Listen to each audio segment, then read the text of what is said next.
Shades of death road ಅಮೆರಿಕಾದ ಗ್ರಾಮೀಣ ಪ್ರದೇಶದ ಮೂಲಕ ಹಾದು ಹೋಗುವ ಒಂದು ರಸ್ತೆ. ನ್ಯೂಜೆರ್ಸಿಯ ಗ್ರಾಮೀಣ ಭಾಗದಲ್ಲಿ ತುಂಬ ಚಿಕ್ಕದಾದ ಅಂಧಕಾರದಿಂದ ಕೂಡಿದ ಈ ರಸ್ತೆ ಇದೆ. ಇದು ವಾಸ್ತವವನ್ನು ಮರೆತಂತೆ ತೋರುವ ಜಾಗವಾಗಿದೆ. ಇಲ್ಲಿ ನಿಮಗೆ ವಿಚಿತ್ರವಾದ ಶಬ್ದಗಳು, ವಿವರಿಸಲಾಗದ ದೃಶ್ಯಗಳು ಕಾಣಸಿಗುತ್ತವೆ. ಕೆಲವೊಂದು ಪ್ರದೇಶಗಳು ಆಗಾಗ ನಡೆಯುವ ಪ್ಯಾರಾನಾರ್ಮಲ್ ಚಟುವಟಿಕೆಗಳಿಗೆ ಹೆಸರಾಗುತ್ತವೆ. ಆದರೆ ಈ ಜಾಗದಲ್ಲಿ ಪ್ಯಾರಾನಾರ್ಮಲ್ ಎನ್ನುವುದು ನಿತ್ಯದ ಚಟುವಟಿಕೆಯಾಗಿದೆ. ಇಲ್ಲಿನ ಇತಿಹಾಸ ಇಲ್ಲಿ ಅಸಂಖ್ಯಾತ ಅತೃಪ್ತ ಆತ್ಮಗಳ ಕಥೆಯನ್ನು ಹೇಳುತ್ತದೆ. ಹಾಗಾಗಿ ಈ ಪ್ರದೇಶ ಅಮೆರಿಕಾದ ಅತ್ಯಂತ ಹಾಂಟೆಡ್ ಸ್ಥಳಗಳಲ್ಲಿ ಒಂದಾಗಿದೆ. ಈ ಪ್ರದೇಶ ಹಳೆಯ ಕಾಲದ ಗ್ರಾಮೀಣ ಅಮೆರಿಕಾವನ್ನು ನೆನಪಿಸುವಂತಿದೆ. 7 ಮೈಲಿ ಉದ್ದದವರೆಗಿನ ಈ ರಸ್ತೆ ದಟ್ಟವಾದ ಮರಗಳಿಂದ ಕೂಡಿದೆ. ಇಲ್ಲಿ ನಡು ಮಧ್ಯಾಹ್ನದಲ್ಲಿಯೂ ಸೂರ್ಯರಶ್ಮಿ ನೆಲಕ್ಕೆ ಬೀಳದಷ್ಟು ಮರಗಳು ದಟ್ಟವಾಗಿವೆ. ಹಗಲಲ್ಲೂ ಇಲ್ಲಿ ಕತ್ತಲಾವರಿಸಿಕೊಂಡೇ ಇರುತ್ತದೆ. ಅಮೆರಿಕನ್ನರು ಇದನ್ನು ಡಾರ್ಕ್ ಫಾರೆಸ್ಟ್ ಎಂದು ಕರೆಯುತ್ತಾರೆ. ಈ ರಸ್ತೆಗೆ ಅವರು ಕೊಟ್ಟ ಹೆಸರೇ ಶೇಡ್ಸ್ ಆಫ್ ಡೆತ್ ರೋಡ್. ಈ ರಸ್ತೆಗೆ ಇದು ಅವರಿಟ್ಟಿರುವ ಅಡ್ಡ ಹೆಸರಲ್ಲ, ಇದರ ಅಧಿಕೃತ ಹೆಸರೇ ಶೇಡ್ಸ್ ಆಫ್ ಡೆತ್ ರೋಡ್ ಎಂದು. ಒಂದು ಗಾಢಾಂಧಕಾರದಲ್ಲಿ ಸಾಗುವ ರಸ್ತೆಗೆ ಈ ಹೆಸರು ನೀಡಬೇಕಾದರೆ ನೀವೇ ಊಹಿಸಿ, ಈ ರಸ್ತೆ ಎಷ್ಟು ಭಯಾನಕವಾಗಿರಬೇಕು, ಅಲ್ಲಿ ಎಷ್ಟು ಜನರಿಗೆ ಭಯಾನಕ ಅನುಭವಗಳಾಗಿರಬೇಕು, ಹಾಗೆಯೇ ಅಲ್ಲಿನ ದಂತಕಥೆಗಳು ಎಷ್ಟು ರೋಚಕವಾಗಿರಬೇಕೆಂದು. 100 ವರ್ಷಗಳ ಹಿಂದೆ ಈ ಜಾಗವನ್ನು ದಿ ಶೇಡ್ಸ್ ಎಂದು ಕರೆಯಲಾಗುತ್ತಿತ್ತು. ಅಂದರೆ ಇಲ್ಲಿ ದಟ್ಟವಾದ ಮರಗಳಿವೆ, ಬೆಳಕಿಲ್ಲದ ಅಂಧಕಾರದಲ್ಲಿಯೇ ಈ ರಸ್ತೆ ಸಾಗುತ್ತದೆ ಎಂಬುದಾಗಿತ್ತು. ಆದರೆ ಇಲ್ಲಿ ಕೇಳಿಬಂದ ಬಗೆಹರಿಯದ ಕೊಲೆಗಳು, ವಿಚಿತ್ರ ಘಟನೆಗಳು ಮತ್ತು ಸಂಪೂರ್ಣ ನಿಗೂಢತೆಯ ಅನೇಕ ಘಟನೆಗಳು ಈ ಪ್ರದೇಶಕ್ಕೆ ಶೇಡ್ಸ್ ಆಫ್ ಡೆತ್ ರೋಡ್ ಎಂದು ಹೆಸರು ಬರಲು ಕಾರಣವಾಯಿತು. ಹಾಗೆಯೇ ಈ ಕಾಡು ಪ್ರದೇಶಕ್ಕೆ ಜೆನ್ನಿ ಜಂಪ್ ಫಾರೆಸ್ಟ್ ಎಂದು ಹೆಸರಿದೆ. ಈ ಕಾಡನ್ನು ಅಮೆರಿಕಾದ ಮೂಲ ನಿವಾಸಿಗಳು ಶಾಪಗ್ರಸ್ತ ಕಾಡೆಂದು ಬಗೆದಿದ್ದರು. ಇಲ್ಲಿ ಇರೊಕ್ವಾಯ್ಸ್ ಮತ್ತು ಲೆನ್ನಿ ಲೆನಾಪೆ ಎಂಬ 2 ಪಂಗಡಗಳು ವಾಸಿಸುತ್ತಿದ್ದವು. ಇವರ ನಡುವೆ ಸದಾ ಕದನಗಳು ನಡೆಯುತ್ತಿದ್ದವು. ಅವರಿಗೆ ಈ ಕಾಡೇ ಯುದ್ಧ ಭೂಮಿಯಾಗಿತ್ತು. ಈ ಕಾಡಿನಲ್ಲಿ ಹತ್ಯೆಯಾದ ಅಸಂಖ್ಯಾತ ಬುಡಕಟ್ಟು ಸೈನಿಕರ ದೇಹಗಳು ಮಣ್ಣಿನಲ್ಲಿ ಸೇರಿ ಹೋಗಿವೆ. ಅವರ ಆತ್ಮಗಳು ಅಲ್ಲೇ ಅಲಿದಾಡುತ್ತಿವೆ. ಈ ಕಾಡಿನ ಮೂಲಕ ವಲಸೆ ಹೋಗುವ ದಾರಿಹೋಕರನ್ನು ಕೂಡ ಈ 2ರಲ್ಲಿ ಯಾರಾದರೂ ಒಂದು ಪಂಗಡದವರು ಹಿಡಿದು ಹತ್ಯೆ ಮಾಡಿ ಕಾಡಲ್ಲಿ ಬಿಸಾಕುತ್ತಿದ್ದರು. ಹಾಗೆಯೇ ಈ ಕಾಡಿನಲ್ಲಿ ಇನ್ನೊಂದು ಕಥೆಯು ಕೇಳಿಬರುತ್ತದೆ. ಜೆನ್ನಿ ಎಂಬ ಹುಡುಗಿ ಈ ಕಾಡಿನಲ್ಲಿ ತನ್ನ ತಂದೆಯ ಜೊತೆಗೆ ವಾಸಿಸುತ್ತಿದ್ದಳು. ಒಂದು ದಿನ ಈ ಬುಡಕಟ್ಟಿನವರು ದಾಳಿ ಮಾಡಿ ತಂದೆ ಮಗಳನ್ನು ಹತ್ಯೆ ಮಾಡಲು ಬರುತ್ತಾರೆ. ತಂದೆ ಮಗಳನ್ನು ರಕ್ಷಿಸುವ ಭರದಲ್ಲಿ ಈ ಬುಡಕಟ್ಟಿನವರ ಕೈಯಲ್ಲಿ ಸಿಕ್ಕಿಹಾಕಿಕೊಳ್ಳುತ್ತಾರೆ. ಆ ಜನಗಳು ಆತನಿಗೆ ಮಾರಣಾಂತಿಕ ಹಲ್ಲೆಯನ್ನು ಮಾಡುತ್ತಾರೆ. ಈ ಹಂತದಲ್ಲಿಯೂ ಧೃತಿಗೆಡದ ಆತ ತನ್ನ ಮಗಳನ್ನು ಅಲ್ಲಿಂದ ಓಡು ಎಂದೇ ಹೇಳುತ್ತಿದ್ದ. ಇನ್ನು ಅವಳನ್ನು ರಕ್ಷಿಸಲು ತನ್ನಿಂದ ಸಾಧ್ಯವಿಲ್ಲವೆಂದು ಗೊತ್ತಾದಾಗ ಆತ ಹೇಳಿದ್ದು ಒಂದೇ ಮಾತು, ಜೆನ್ನಿ ಜಂಪ್. ಆ ಮಾತು ಇಡೀ ಕಾಡಿನಲ್ಲಿ ಮಾರ್ದನಿಸಿತ್ತು. ಆ ಕಾಡಿಗೆ ಕಾಡೇ ಒಂದು ಕ್ಷಣ ಮೌನವಾಗಿತ್ತು. ಯಾಕೆಂದರೆ ಜೆನ್ನಿ ಓಡುತ್ತಾ ಆಕೆಯ ಮುಂದಿದ್ದುದು ಒಂದು ಬಂಡೆ, ಅದಿದ್ದುದು ಬೆಟ್ಟದ ತುದಿಯಲ್ಲಿ.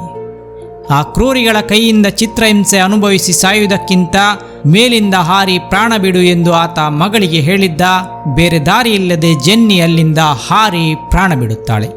ಜೆನ್ನಿ ಹಾರಿದ್ದರಿಂದಲೇ ಆ ಫಾರೆಸ್ಟ್ಗೆ ಜೆನ್ನಿ ಜಂಪ್ ಫಾರೆಸ್ಟ್ ಎಂದು ಹೆಸರು ಬಂತೆಂದು ಇಲ್ಲಿನ ಕಥೆಯೊಂದು ಹೇಳುತ್ತದೆ. ಕ್ರಮೇಣ ವರ್ಷಗಳುರುಳಿದಂತೆ ಹೊರಗಿನಿಂದ ಬಂದ ವಸಾಹತುಕಾರರು ಈ ಸ್ಥಳೀಯ ಅಮೆರಿಕನ್ ಮೂಲ ನಿವಾಸಿಗಳನ್ನು, ಅಂದರೆ ಬುಡಕಟ್ಟು ಜನಾಂಗದವರನ್ನು ಅಲ್ಲಿಂದ ಓಡಿಸುತ್ತಾರೆ. 1800ರ ಆರಂಭದಲ್ಲಿ ಇಲ್ಲಿಂದ ಮೂಲ ನಿವಾಸಿಗಳು ಸಂಪೂರ್ಣ ಜಾಗ ಖಾಲಿ ಮಾಡಿದ್ದರು. ಈ ದಟ್ಟವಾದ ಕಾಡಿನಲ್ಲಿ ರಸ್ತೆ ಇರಲಿಲ್ಲ, ಅಂಕುಡೊಂಕಾದ ಒಂದು ದಾರಿ ಇತ್ತಷ್ಟೇ. ಆಗ ದಾರಿಹೋಕರನ್ನು ಹೊಂಚು ಹಾಕಿ ಅವರನ್ನು ಕೊಂದು ದರೋಡೆ ಮಾಡಲಾಗುತ್ತಿತ್ತು. ಬಲಿಯಾದವರ ಹೆಣಗಳನ್ನು ಕಾಡಿನಲ್ಲಿ ಬಿಸಾಕಲಾಗುತ್ತಿತ್ತು. ದಟ್ಟವಾದ ಕಾಡಿನ ಮರಗಳ ಮರೆಯಲ್ಲಿ ಕಾಯುತ್ತಿರುವ ದರೋಡೆಕೋರರ ಸುಳಿವು ಯಾರಿಗೂ ಸಿಗುತ್ತಿರಲಿಲ್ಲ. ಅಲ್ಲಿಂದ ಹೋಗುವವರು ಆ ದರೋಡೆಕೋರರುಗಳಿಗೆ ಸುಲಭವಾಗಿ ಬಲಿಯಾಗುತ್ತಿದ್ದರು. ಗಂಡಸರು, ಹೆಂಗಸರು, ಮಕ್ಕಳೆನ್ನದೆ ಎಲ್ಲರನ್ನೂ ನಿರ್ದಾಕ್ಷಿಣ್ಯವಾಗಿ ಕೊಲ್ಲಲಾಯಿತು. ಕ್ರಮೇಣ ಈ ಜಾಗದಲ್ಲಿ ರಸ್ತೆಯಾಯಿತು. ದಿ ಶೇಡ್ಸ್ ಎಂದಿದ್ದ ಆ ರಸ್ತೆ the shades of death road ಎಂದು ಬದಲಾಯಿತು. ಜನರಿಗೆ ದರೋಡೆಕೋರರ ಉಪಟಳಗಳು ಕಡಿಮೆ ಆಗಿರಲಿಲ್ಲ, ಅದು ಹೆಚ್ಚುತ್ತಲೇ ಹೋಯಿತು. ಕಾನೂನು ಶಕ್ತಿಹೀನವಾಗಿದ್ದ ಆ ಸಮಯದಲ್ಲಿ ಅಮೆರಿಕಾದ ಈ ಜಾಗದಲ್ಲಿ ಪ್ರತಿಭಟನೆಗಳಾಗತೊಡಗಿದವು. ಜನರು ತಾವೇ ಕಾನೂನನ್ನು ಕೈಗೆತ್ತಿಕೊಳ್ಳತೊಡಗಿದರು. ಗುಂಪುಗಳಾಗಿ ಸಂಚರಿಸಿ ದರೋಡೆಕೋರರನ್ನು ಹಿಡಿದು ಥಳಿಸಿದರು. ಅವರು ಅಂತಹ ಸಿಕ್ಕಿಬಿದ್ದ ದರೋಡೆಕೋರರನ್ನು ಮರಕ್ಕೆ ನೇತು ಹಾಕಿ ಬಿಟ್ಟು ಹೋಗುತ್ತಿದ್ದರು. ಆ ದರೋಡೆಕೋರ ಜೀವಂತವಾಗಿ ನರಳಿ ಕೊನೆಗೆ ಅಲ್ಲಿಯೇ ಹೆಣವಾಗಿ ಆತನ ಹೆಣ ಕೊಳೆತು ಮೂಳೆಗಳು ನೆಲಕ್ಕುರುಳುವವರೆಗೂ ಹಾಗೆಯೇ ಉಳಿಯುತ್ತಿತ್ತು. ಇದು ಉಳಿದ ದರೋಡೆಕೋರರಿಗೆ ಎಚ್ಚರಿಕೆಯ ಪಾಠವಾಗಲಿ ಎಂದು ಆ ರೀತಿ ಮಾಡಲಾಗುತ್ತಿತ್ತು. ಜನರು ಮತ್ತು ದರೋಡೆಕೋರರ ನಡುವೆ ನಿರಂತರ ಸಂಘರ್ಷಗಳು ನಡೆಯುತ್ತಿದ್ದವು. ಸತ್ತವರ ಯಾರಿಗೂ ವಿಧಿವಿಧಾನಗಳು ನೆರವೇರಿರಲಿಲ್ಲ. ಅವರನ್ನು ಕಾಡಿನಲ್ಲಿ ಬಿಸಾಕಲಾಗುತ್ತಿತ್ತು. ಇಂದಿಗೂ ಅಲ್ಲಿ ಕಾಡುವ ಆತ್ಮಗಳು ಇವೇ ಜನರದ್ದಾಗಿವೆ. 1900ರ ನಂತರ ಇಲ್ಲಿ ಹಲವಾರು ಕೊಲೆಗಳು ನಡೆದು ಹೋಗುತ್ತವೆ. ಒಬ್ಬ ಹಿರಿಯ ವ್ಯಕ್ತಿಯನ್ನು ಜೀಪಿನಿಂದ ಹೊರಗೆಳೆದು ಆತನ ಕಾರಿನಲ್ಲಿದ್ದ ರಾಡ್ನಿಂದಲೇ ಆತನ ತಲೆ ಒಡೆಯಲಾಗಿತ್ತು. ಪ್ರೇಮಿಯೊಬ್ಬನನ್ನು ಬರ್ಬರವಾಗಿ ಹತ್ಯೆ ಮಾಡಲಾಗಿತ್ತು. ಸ್ಥಳೀಯ ನಿವಾಸಿಯಾಗಿದ್ದ ಬಿಲ್ ಕಮಿನ್ಸ್ ಎಂಬಾತನನ್ನು ಗುಂಡು ಹಾರಿಸಿ ಕೊಂದು ಅಲ್ಲಿಯೇ ಹೂಳಲಾಗಿತ್ತು. ಮಡಕೆ ಮತ್ತು ಹರಿವಾಣಗಳನ್ನು ಮಾರಾಟ ಮಾಡುತ್ತಿದ್ದ ವ್ಯಕ್ತಿಯನ್ನು ಒಂದು ದಿನ ಆ ರಸ್ತೆಯಲ್ಲಿಯೇ ನಿಲ್ಲಿಸಿ ಬರ್ಬರವಾಗಿ ಹತ್ಯೆ ಮಾಡಲಾಯಿತು. ಆತನ ಕುದುರೆಯನ್ನು ಬಿಡದೆ ಕೊಲ್ಲಲಾಯಿತು. ಆ ದಟ್ಟವಾದ ಕಾಡಿನಲ್ಲಿ ರಾತ್ರಿ ಹೊತ್ತು ಹರಿವಾಣವನ್ನು ಬಡಿಯುವ ಶಬ್ದ ಇಂದಿಗೂ ಕೇಳಿಸುತ್ತದೆಯಂತೆ.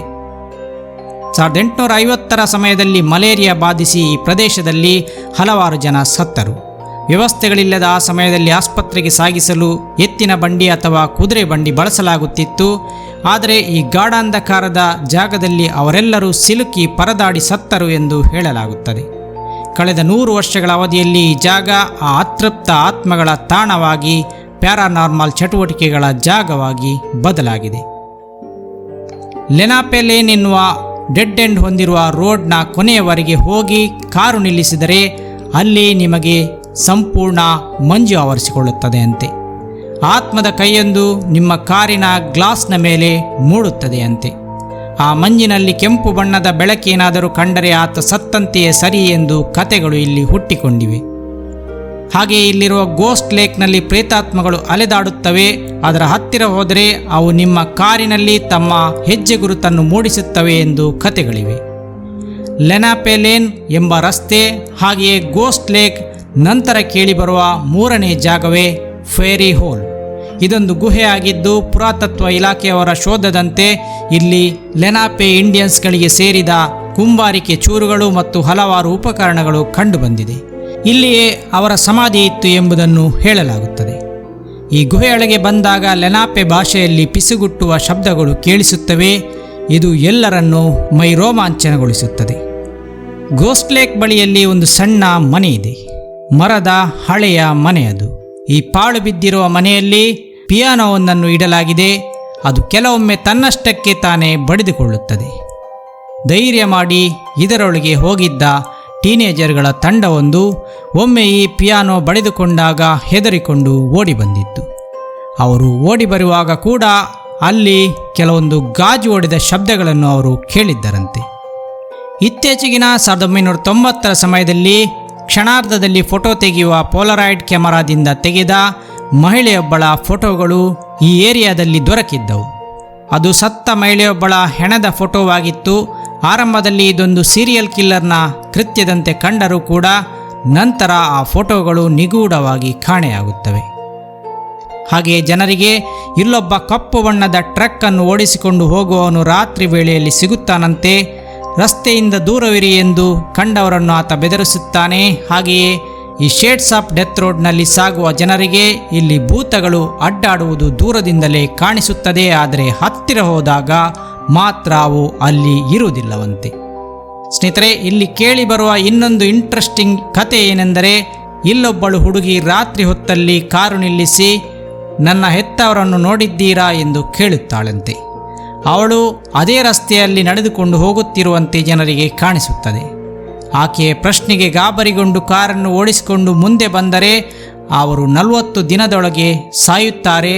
ಅವಳಿಗೆ ಏನಾದರೊಂದು ಉತ್ತರ ಹೇಳಿದರೆ ಅವಳು ಹೊರಟು ಹೋಗುತ್ತಾಳೆ ಎಂದು ಇಲ್ಲಿನ ಜನ ಹೇಳುತ್ತಾರೆ. ಈ ಹುಡುಗಿಯನ್ನು ಇಲ್ಲಿಗೆ ಅಪಹರಿಸಿ ತಂದು ಕೊಲೆ ಮಾಡಿ ಬಿಸಾಕಲಾಗಿತ್ತಂತೆ ಎಂಬ ರೂಮರ್ ಈ ಜಾಗದಲ್ಲಿದೆ. ಅಷ್ಟೇ ಅಲ್ಲದೆ ಈ ರಸ್ತೆಯಲ್ಲಿ ಹಲವಾರು ಅಪಘಾತಗಳು ನಡೆದು ಹೋಗಿವೆ. ಸ್ನೇಹಿತರೆ, ಇಷ್ಟೊಂದು ಹಾಂಟೆಡ್ ಆಗಿರುವ ಸ್ಥಳವೊಂದು ನಮ್ಮ ಹತ್ತಿರದಲ್ಲೇನಾದರೂ ಇದ್ದರೆ ಅದು ನಿಜವೇ ಸುಳ್ಳೆ ಎಂಬುದನ್ನು ನಾವು ಪರೀಕ್ಷಿಸಬಹುದಿತ್ತು. ಆದರೆ ಅಮೆರಿಕಾದಲ್ಲಿಯೂ ಇಂತಹ ಕಥೆಗಳನ್ನು ನಂಬುತ್ತಾರೆ ಎಂಬುದು ಸತ್ಯ. ನಂಬಲೇಬೇಕು. ಯಾಕೆಂದರೆ ಆ ಜಾಗವೇ ಅಥವಾ ಆ ರಸ್ತೆಯೇ ಅಥವಾ ಆ ಕಾಡೆ ಅಷ್ಟೊಂದು ಘೋರ ದುರಂತಗಳನ್ನು ಕಂಡಿರುವಾಗ ಅದರ ಗುರುತುಗಳು ಅಲ್ಲಿ ಉಳಿದಿರಲೇಬೇಕು. ಸದ್ಯಕ್ಕಂತೂ ಅಲ್ಲಿ ಅದೃಶ್ಯ ಶಕ್ತಿಗಳ ರೂಪದಲ್ಲಿ ಅವು ಕಾಣಿಸಿಕೊಳ್ಳುತ್ತಿದೆಯಂತೆ ದಿ ಶೇಡ್ಸ್ ಆಫ್ ಡೆತ್ ರೋಡ್ನಲ್ಲಿ, ಅಂದರೆ ಸಾವಿನ ಛಾಯೆಯ ರಸ್ತೆಯಲ್ಲಿ.